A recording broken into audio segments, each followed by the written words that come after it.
Recently, Erickson Lubin fought Sebastian Fundora. Yeah. Really exciting fight. We all saw Lubin's face afterwards. I know. Your strength and conditioning coach. What was your thoughts on it? I mean, his corner did the right thing, man. They called the fight, waved it off. He could have got really hurt, man. And his performance was declining as the rounds went.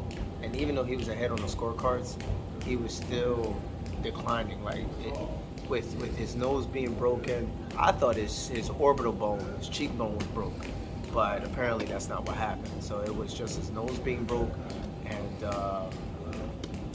his shoulder came out of place. So, you know, it was a great fight. He showed a lot of heart.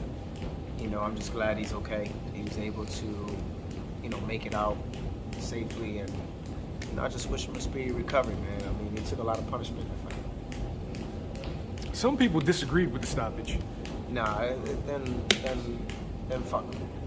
You know what I mean? Because, bro, he could have got hurt, man. He was getting hit with the same shots over and over. His face was swollen up. He really was deformed. His face was deformed from those punches, man. You can't fake that type of stuff, man. This is boxing, bro.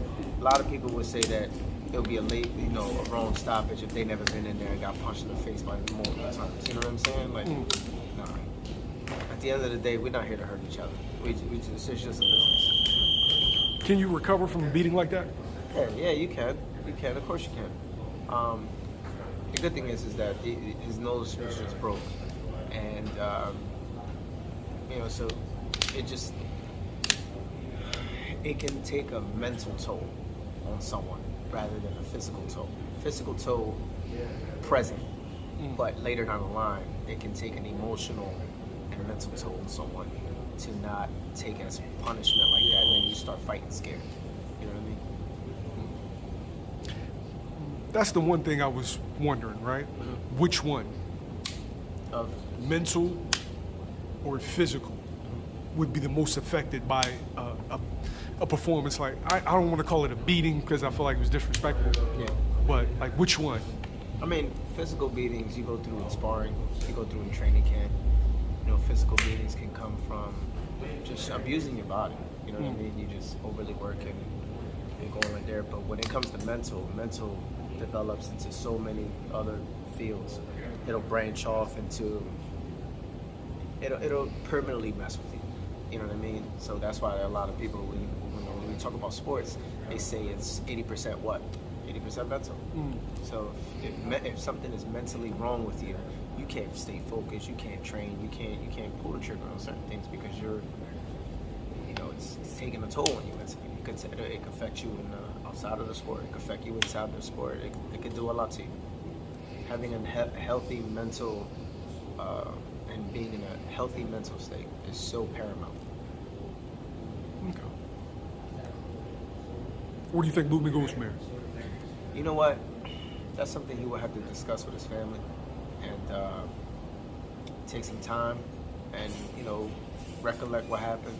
Either go back to the drawing board and do well, because, think about it. His only loss was one against the Charlos. He lost in the first round. Then he lost to Fundora, but he was on a 6-fight winning streak. So he was doing fine.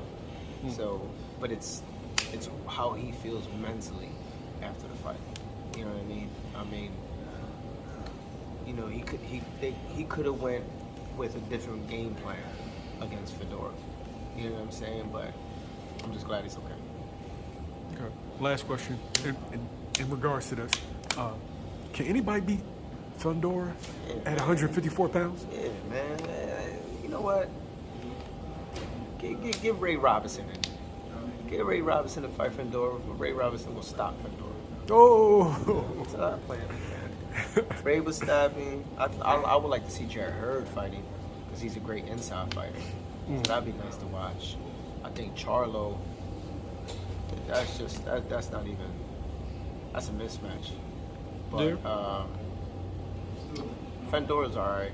He's just like a very huge 6'5" Margarito. You know what I'm saying? Like, he just comes straight forward, favors the uppercut, and just throws a bunch of shit. He ain't got no defense.